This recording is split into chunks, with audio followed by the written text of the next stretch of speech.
My ex-husband caused me to miscarry, for the woman he claimed was just a charity case. Back then, Marcus was a notorious playboy. But after I got pregnant, he suddenly changed. He cut off all flirtations, showered me with affection, and finally became the husband I always dreamed of. Until one night, just before my date, I overheard him on the phone with his friend Jake. "Marcus, that young woman you've been sponsoring, still bothering you? She's younger and prettier than your wife. Don't you feel anything for her?" Marcus scoffed, his tone arrogant. "What is she? She's not even fit to shine our shoes. I'm just doing a good deed for karma. The sooner she disappears, the better." A warm wave of relief and love swelled in my heart. I thought, naively, that I'd finally found true happiness. But the very next day, on my way to the hospital, that same girl, Vanessa Bell, drove her car straight into ours. She clutched a doctor's diagnosis in one hand, tears pouring down her face. "Marcus, I don't have long to live. If you won't be with me, do you want me to die before you feel any guilt?" I was already bleeding, kneeling in the car, screaming in pain. "Marcus, take me to the hospital, please." But he kicked me aside and locked the doors. "Get out. If Vanessa gets hurt, neither you nor that child will live." I was left trapped in that car for an entire day and night. By the time someone found me, the baby's heartbeat was gone. Later, at my lowest, Marcus called. Cold and composed. "Let's divorce. Vanessa's condition can't wait. I'll take her abroad for treatment, as her husband." I agreed, through silent tears. I held my baby's ashes and left the city, the pain still fresh in my womb. 5 years later, I was living in a quiet fishing village, scavenging junk to survive. That's when I saw him again. Marcus Sterling. He spotted my daughter in my arms, and his eyes instantly reddened. "Didn't I tell you to wait for me? And now you're out here, picking up trash with my child. Look at her. So thin. Is this how you raise a kid? Aurora Hayes, what kind of mother are you?" My mind blanked. The man shouting at me, he was a ghost from a nightmare I'd buried long ago. And beside him, clinging to his arm in designer clothes, was Vanessa Bell. I instinctively pulled my daughter close. Memories flooded back, when I was pregnant, when Vanessa first arrived, pale, malnourished, from an orphanage. I cooked for her, tutored her, treated her like family. And how did she repay me? By betraying me the moment she turned 18. Marcus's gaze returned to my daughter. "Why is it a girl? My mother's been dying for a grandson. You gave me another daughter. How do I explain this to her?" I laughed bitterly. He actually thought the child in my arms was his. The child he killed. "You're mistaken," I said, my voice cold. "This child isn't yours." Before I could finish, Vanessa clung to Marcus's arm and purred. "Marcus, I'm healthy now. I can give you all the children you want." He affectionately pinched her nose. "Sweetheart, you've just recovered. I can't bear for you to suffer again. Just stay my little princess." Then he turned to me, sneering. "Vanessa suffered so much these past 5 years. And you? You just stirred trouble and jealousy. Someone as cold as you doesn't deserve her kindness." My email inbox would disagree, flooded as it was with Vanessa's globe-trotting pictures, wine glasses in hand and beaches in the background. I'd had enough. I picked up the garbage tongs beside me and waved them. Vanessa shrieked, hiding behind Marcus. "Look at you," he said, frowning. "Covered in garbage. What a disgrace. You're just a homeless woman now, pretending to be proud. Don't think showing up with a child will make me take you back." My daughter began to cry, startled by his shouting. Marcus softened and reached for her. "Don't cry, sweetie. Daddy's here. I'll take you home." But Lily screamed, "I don't want you. You bully mommy. You're a bad man. I hate you." Marcus's face darkened. "Is this how you raise her? No manners at all. I won't acknowledge a child like this." I snapped. "She isn't yours. She has nothing to do with you." Marcus froze. Then scoffed. "Always playing innocent. It's disgusting." He threw a wad of bills at me. "Take this. Get decent clothes. You're embarrassing." And just like that, he walked away with Vanessa. He didn't know the orange work uniform I wore hid a limited edition shirt worth over $150,000. Or that Lily's cartoon jacket was from a high-end brand. He also didn't know I had remarried 4 years ago, to a man who cherished us both. My phone rang. "Wife," my husband's deep voice came through. "You must be tired. I've arranged a lounge for you. Rest with the baby. I'll join you after my meeting." My heart warmed. But when I reached the lounge door, I heard suspicious noises inside. I opened it, only to see Marcus and Vanessa entangled on the sofa. I covered my daughter's eyes. Marcus hurled a glass at me. "Get out. This isn't a place for beggars." The glass hit my forehead. I staggered. Before I could speak, a group of managers rushed in, bowing to Marcus. "We're sorry, Mr. Sterling. We'll get her out right away." Furious, I yanked my arm free and shouted, "This is my lounge. What right do you have to kick me out?" The room fell into a stunned silence. Then, a few people burst into laughter. Seeing their disbelief, I reached into my pocket to pull out my phone and prove my identity, but Marcus stormed over, snatched it from my hand, and smashed it violently against the floor. Crack! The screen shattered into jagged pieces. Before I could react, he sneered with disdain. Have you been dreaming for too long? Is your mind that far gone? This lounge belongs exclusively to Caleb Hayes, one of the wealthiest men in the country. Even I need a reservation to step foot in here. He gave me a long, mocking stare. And you? Spouting nonsense like this just to seduce me? You really have no shame. A few stout, suited men nearby began whispering with curious smirks. Mr. Sterling, who is this woman? Marcus let out a cold laugh and shrugged. Never seen her before. Judging by the looks of her, probably selling herself. Vanessa, still clinging to him like a leech, giggled and traced circles on his chest. Marcus, don't be so mean to my sister. Humiliated and helpless, I hugged my daughter tighter, shielding her ears from the rising chorus of cruelty. This kind of woman dare show her face here, with a child, no less. No shame at all. Just look at her. Filthy. A walking embarrassment. If Mr. Sterling's not interested, maybe I'll take her for fun. Haven't seen garbage like this in years. I gritted my teeth, wrapping my arms tightly around my daughter. Enough, I cried. There's a child here. But it was too late. Lily was already trembling in my arms, tears spilling down her cheeks. Suddenly, Marcus barked, "Shut up. Who gave you the right to speak like that? You want to lose your job?" The men quieted instantly. I focused all my energy on comforting Lily. Just as her breathing began to steady, I looked up and saw Marcus watching me, unreadable emotion flickering in his eyes. Before he could speak, Vanessa stepped forward with her signature fake smile. Sister Aurora, it must have been hard raising a child alone. My health is still fragile, and I just so happen to need a nanny. Why don't you come take care of me? I'll pay you $2,500 a month. It's better than picking trash, right? Marcus turned and kissed her on the lips in front of everyone. Vanessa, you're so thoughtful. You really melt my heart. She blushed and buried her face in his chest like a shy schoolgirl. I felt bile rise in my throat. Suppressing the overwhelming disgust, I responded coolly, "Thanks for the offer, but I happen to love my job." Without another glance, I picked up my daughter and walked out of that room full of lunatics. Behind me, I heard Marcus explode in rage, smashing things as his voice thundered. Aurora Hayes, you're still just a useless woman. You really think you can remarry me? In your dreams. I slammed the door shut. My phone was broken, so I brought Lily to a shaded area outside the building and sat her down gently. She leaned against me, voice trembling. "Mommy, who are those people? Why did they say such mean things? When is Daddy coming?" I kissed her forehead. "They're bad people, sweetheart. Forget what they said. Daddy will be here soon, okay? Just wait patiently." She nodded bravely, and her effort to stay strong made me kiss her cheek again. The heat was rising, so I told her to wait while I fetched some water. But when I returned, "Mommy, help me. Let go of me." My heart froze. There, on the ground, Vanessa was gripping my daughter by the neck and slamming her down. I dropped everything. Rage surged like wildfire through my veins. Without thinking, I charged forward and slapped Vanessa across the face with all my strength. I snatched Lily away just as Marcus came running over. Vanessa burst into crocodile tears, throwing herself into his arms. "Marcus, I only wanted to keep her company since she was alone. But she suddenly bit me. I didn't even say anything bad. Then Sister Aurora came and hit me." Marcus's eyes landed on the red mark on her cheek and the small teeth marks on her hand. His face twisted with rage. "Aurora Hayes, you laid a hand on my woman. You have no respect for me." He yanked my hair and kicked me straight in the chest. Crack. I coughed blood. "Mommy," Lily's terrified screams echoed. Marcus wasn't done. He turned and slapped Lily, knocking her to the ground. "You little brat. If your mother won't teach you manners, I will." "Marcus," I screamed, crawling forward. But before I could reach her, he stomped on my head, pinning me to the ground. Vanessa knelt and clamped her hand over Lily's mouth, stifling her cries. Her face turned beet red, struggling to breathe. "Sister Aurora," Vanessa cooed sweetly, "since you clearly can't raise a child, why don't you let me take her instead?" Marcus sneered down at me. "You don't deserve to be a mother. The child belongs to me now. You'll never see her again." His leather shoe dug into my back as he spat. "A girl raised by someone like you will just grow up to be trash. I might as well get rid of her now." That was it. I snapped. With what little strength I had left, I grabbed his ankle and screamed. "She's only 3.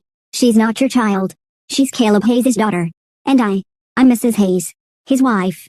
The world went still. And then, laughter. PFFD, what, did she just say she's Mrs. Hayes? If she's Mrs. Hayes, then I must be the president of the world. She's crazy. Absolutely delusional. But I didn't care. Because this time, I knew the truth. And very soon, so will everyone else. "What nonsense," someone sneered. "Everyone knows Mr. Hayes' wife is a stunning, elegant woman. This tramp. Picking up garbage and claiming to be her. Yeah, another laughed. And the Hayes family only has one young master. That scrawny little girl beside her isn't even fit to carry his shoes. Laughter exploded around me, echoing off the walls like cruel thunder. Suddenly, Marcus stormed over, yanking me up from the ground like I was trash. Aurora Hayes, you can't even come up with a believable lie, can you? He spat. Do you really think someone like Caleb Hayes, a man at the top of the world, would glance at a woman like you? A woman I threw away. His eyes burned with contempt, scanning me from head to toe like I was filth. I was actually starting to wonder if you were truly remorseful. If maybe, just maybe, I could take you back. But now I see it clearly, you're not just unrepentant. You're desperate, clinging to Caleb Hayes like a parasite. He grabbed a nearby garbage bin and dumped its contents over my head. Rotten food, used tissues, sludge. The stench clung to my skin like shame. I gagged. The managers burst into laughter, one of them clapping. Now that's how you put someone like her in her place. Another smirked. Mr. Sterling, didn't they say Mr. Hayes is extremely protective of his wife? If he found out someone was impersonating her, she wouldn't walk away unscathed. He glanced toward a building nearby. There's a cold storage room next door. Lock her in there. When Mr. Hayes arrives, let him deal with her. It'll seal our project for sure. Hatred bubbled inside me like molten lava. They were all monsters. Marcus took a long look at me and sighed dramatically. Aurora, I'll give you one last chance. Get on your knees and apologize to Vanessa, in front of everyone, and I'll let you go. I met his gaze, my body trembling, heart aching, but my voice steady. You wish. His expression turned glacial. With a sharp gesture, a group of men lunged at me. They tied my hands and feet, dragging me across the pavement like a rag doll, and threw me into the freezing cold of the storage unit. Inside, the temperature dropped below 10 degrees Celsius. Frost clung to my skin within minutes. My breath turned to mist. I began banging on the door, clawing at it with numb fingers. My nails tore off, blood pooling beneath them. But I didn't stop. Outside, I could hear Lily screaming. Mommy, Mommy, help. Then, slap. Another. And another. Who are you calling Mommy? Vanessa's voice snarled. From now on, I'm your mother. When Lily didn't stop crying, Vanessa shoved a foul-smelling rag into her mouth. Then, tires screeched. A black Maybach roared up and halted nearby. A man stepped out, his suit crisp, his expression colder than steel. In his arms, he carried a little boy who looked like he'd been carved from perfection. A project manager gasped. It's Mr. Hayes, and the young master. Caleb Hayes scanned the area. His gaze searched, but did not find me. Marcus Sterling quickly stepped forward, bowing. Mr. Hayes, you're finally here. The Marine Environmental Recycling Project is ready for your signature. Shall we discuss the next? Caleb didn't even look at him. His eyes narrowed when he didn't see the one person he came for. Marcus followed his gaze, and his stomach dropped when he saw the boy in Caleb's arms. That face. That exact face. The resemblance to Aurora was unmistakable. No, it had to be a coincidence. Just his imagination. Caleb's voice was low, sharp. Where is she? Marcus flinched. Caleb's assistant stepped in. Mrs. Hayes was also here for inspection today. Did you see her? Marcus opened his mouth, only for a child's voice to scream. Daddy, Caleb froze. The boy in his arms perked up. Daddy, I think my sister's calling you. Caleb's gaze snapped to the source, Vanessa, who was digging her nails into Lily's arm. You little brat, she hissed. Move again and I'll kill you. Marcus leapt in front of her. It's nothing, Mr. Hayes. That's my daughter. Her mother's disciplining her. Liar, Caleb's son suddenly pointed. Daddy, look. That's my sister's bracelet. Silence. Vanessa stammered. It's just a coincidence. She probably mistook. Crack. Caleb's foot slammed into Vanessa's chest, sending her crashing to the ground. Daddy, Lily broke free, running into his arms, sobbing uncontrollably. He picked her up, and his expression crumbled at the sight of her injuries. Scratch marks. Bruises. Tears. He wrapped her in his jacket, cradling her close. It's okay now. Daddy's here. Behind him, the guards swarmed. Vanessa shrieked as her arms were twisted behind her back, joints dislocated. Her screams echoed down the halls. Once Lily calmed, she tugged on Caleb's shirt and whispered, Daddy, save Mommy. They locked her in the warehouse. Caleb froze, then turned to ice. Marcus paled. That's not possible. She's Mrs. Hayes. That kid's mine. Caleb ignored him. He handed Lily to his assistant. No one leaves. Not until I have my wife. He sprinted to the cold storage, kicking open the door. Inside, I was crumpled in a corner, unmoving, barely breathing. He rushed to me, pulling me into his arms. Wife. I'm sorry. I'm here. I'm here now. His warmth seeped into me. I stirred, barely whispering, Husband, it hurts. He carried me to a private lounge. The doctor arrived instantly. Both our children rushed in, holding me tightly. Leo puffed his cheeks and clenched his tiny fists. Mommy, we can't let the bad people go. They have to pay. I smiled faintly, stroking his hair. What the world never knew was, Caleb and I had twins. A boy and a girl. Our daughter was kept hidden to protect her during turbulent times, but she was never less loved. Caleb cupped my cheek gently. I'll make them pay. Every one of them. The children were led out. One by one, the perpetrators were dragged in, faces bruised, bodies trembling. Marcus looked like a ghost of his former self. Vanessa was a mess, smeared makeup, swollen cheeks, a shadow of her facade. The project managers dropped to their knees. Mr. Hayes. We didn't know. If we had, we'd never have dared. A man pointed at Marcus and Vanessa. They lied. Said she was a prostitute. They tricked us. Their faces hit the floor in panicked bows, foreheads splitting open. Caleb stood slowly, his voice glacial. So if she wasn't my wife, that makes it okay to assault her. Lock her in a freezer. No one dared respond. Caleb sneered. Effective immediately, all of your companies are blacklisted from Hayes Group. And since you enjoy cold storage so much. His voice cut like ice. You'll live in it. Naked. Monitored. Make sure you don't freeze to death, just yet. The guards dragged them away, howling. Then, he turned to Marcus and Vanessa. Marcus exploded. You think money makes you God? You can't do this. Vanessa shoved him aside. Get lost. It's your fault. You useless, broke failure. Then she threw herself at Caleb, tearing her collar, whispering, Mr. Hayes, I'll do anything, please. Marcus staggered. You two-faced slut. He slapped her hard. She shrieked, clawing at him. Don't touch me. You're nothing. I should have left you years ago. Caleb watched their disgraceful fight with disgust. You think you compare to my wife? His voice dropped to a venomous murmur.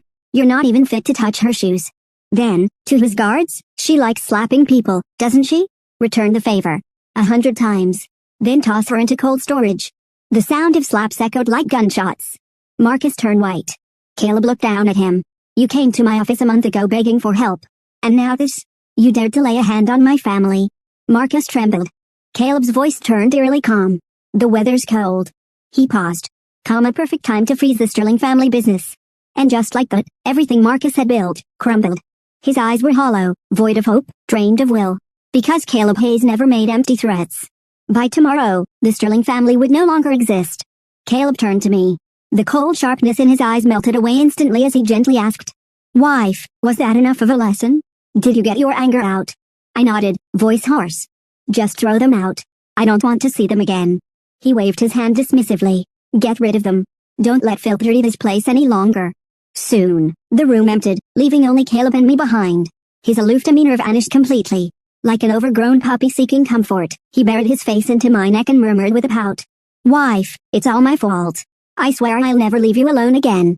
All I could do was stroke his messy hair with a sigh. Suddenly, as if something dawned on him, Caleb pulled back with a scowl. You always said you didn't want to reveal your identity as Mrs. Hayes to avoid drawing attention, but it's exactly because of that secrecy that these parasites dared to touch you. No, I've had enough. I'm making this public right now. He immediately took out his phone and posted a picture of our family of 4 on Hayes Group's official page. Seeing how proud and eager he was, my heart melted. I had never felt so cherished. Over the following days, Caleb stuck to me like glue. Wherever he went, he brought me along, refusing to let me out of sight. It was suffocating, sweetly so. But one afternoon, while he was in an important meeting, I snuck out for fresh air. I needed to breathe, alone, by the sea. And that's where I saw him. Marcus Sterling. The last person I ever wanted to see. The moment he appeared, Ryan, my bodyguard, immediately stepped in front of me, on alert. But Marcus acted as though he didn't even notice him. With a desperate, trembling expression, Marcus approached. When he was just a step away, I snapped coldly. Stop. Don't come any closer. You disgust me. Pain flickered in his eyes. Aurora. I came to apologize. I was wrong. I know that now. I folded my arms, keeping my distance. My expression was ice. He grew agitated. Vanessa, she's not who I thought she was. She's a gold-digging fraud. I thought she was gentle and kind, but I was wrong. I made a mistake all men could have made. His voice cracked. But how could you move on? Get married? Have kids? Didn't I tell you to wait for me? How could you do this to me? His voice rose, his eyes bloodshot. Aurora, how could you? I burst into laughter. Cold, bitter laughter. Betrayal? I repeated slowly. Our marriage ended 5 years ago. You were the one who left. You expected me to sit around, weeping, and wait like a loyal husky. Do you think I have no dignity? I took a step closer, voice like a dagger. Marcus, grow a spine. We are done. And the fact that I've spared you for 5 years without revenge is the greatest mercy I'll ever give. I turned to leave. He grabbed my wrist. Don't go. Your daughter is Caleb Hayes's, right? What about us? What about my son? Didn't Caleb let you keep the child? That sentence detonated years of silent fury. I yanked my arm free and slapped him. Hard. You don't deserve to mention the child, I hissed. You don't deserve to say his name. My voice rose into a scream. You want to know where he is? Then go to hell. Find him there, and see what kind of monster you really are. He stumbled back, stunned. His lips trembled. What are you saying? The child, what happened to him? I stared at him with frost in my eyes. He died. 5 years ago. You locked him in that car and left him. He suffocated inside me before he was ever born. The debt you owe that child, you'll never repay it in this lifetime. Marcus collapsed to his knees, covering his face as tears poured freely. No. I didn't know. I didn't know. He suddenly snarled. It was Vanessa. It had to be her. I looked at him with pity and contempt. She did awful things, yes. But don't act like you're innocent. You cheated. You abandoned your pregnant wife. You chased pleasure while I carried our child alone. You and Vanessa are two of a kind, rotten to the core. I used to fear the two of you being together. Now, I hope you stay together, forever. And Marcus, if you ever show up in front of me again. My voice turned deathly soft. I'll make sure you regret not dying sooner. I walked away without turning back. Behind me, his voice echoed like a curse. Men are all like this. You think Caleb Hayes is some saint. He's all bark, no bite. You think he'll love you forever. Only I am your destiny, or our Hayes. Disgusted, I quickened my pace. Ryan wrestled Marcus away. His screams grew distant. When I reached Caleb, I collapsed into his embrace. He wrapped his arms tightly around me, then tilted my chin up and kissed me gently. Don't listen to anything that Trash says. Next time, have him removed the moment he shows up. I've lived an honest life, he whispered. And I'll always protect what's mine. We're meant to be, don't forget that. I smiled, finally at peace. But the confrontation had stirred memories buried deep. Back when Caleb and I first met. I was broken. A shadow of myself. I had gone to the sea, ashes of my unborn child in hand, planning to scatter them into the water. But in my grief, I kept walking. Deeper. And deeper. Just before I passed out, a hand grabbed mine. When I awoke, the first thing I smelled was antiseptic. And then, I saw him. A pair of deep, steady eyes. I don't know what you've been through, he said gently, but please live. Your child would want you to be happy. From then on, Caleb appeared in my life again and again. He never forced me to talk. He simply stayed. He took me to therapy. On walks. To quiet dinners. He healed me without asking for anything in return. Later, he proposed. Knowing I feared marriage, he transferred most of his assets to my name the night before our wedding and signed a clause. If he ever cheated, he'd walk away with nothing. Marriage should never be your burden, he told me. Let me be your strength. Maybe Marcus was right about one thing. No man is perfect. But Caleb Hayes, through every action, gave me peace. And peace was more than I ever dreamed of. I had just moved back to the city when the police called. Hayes, your former husband has taken a woman hostage. He's armed. He's asking to see you. The breath left my lungs. I arrived at the scene to find Marcus standing at the edge of a rooftop, holding Vanessa at knife point. Her clothes were soaked in blood. His eyes lit up when he saw me. Aurora, you came. I knew you would. Let's leave together. Start over. I swear I'll treat you right this time. I stared at him in disbelief. Was he insane? I said flatly, I'm only here because the police asked. If I knew it was her you were threatening, I wouldn't have come. His eyes darkened. She ruined me, he shouted. After the company collapsed, I tried to rebuild, but she stole the emergency funds. Lied about having terminal illness. She was never sick. She used my money to party with male models. He ranted on. I just found out I have HIV. She gave it to me. I blinked, stunned. Too much. Too fast. He mistook my silence for sympathy. I'm taking medication. It's manageable now. Please, give me one more chance. No, I cut him off. Marcus, I'm disgusted by you. I have a family now. A husband who loves me. Wonderful children. You're bankrupt, diseased, and still clinging to your fantasy. A flicker of madness crossed his face. You're right, he muttered. I'm rotten. But Aurora, I'm sorry. If there's a next life, I'll love you right. And then, he jumped, dragging Vanessa with him. Their screams cut through the air. A pair of strong arms shielded me. Don't look, Caleb whispered. Don't let filth taint your eyes. I collapsed into his chest, heart trembling. Maybe this is karma. Above us, the sun finally pierced through the clouds. After 5 long years, the darkness had lifted. Some sins cannot be forgiven. Some wounds never truly heal. But I had found my light. And I chose to live. Yesterday is gone. Today, I choose peace.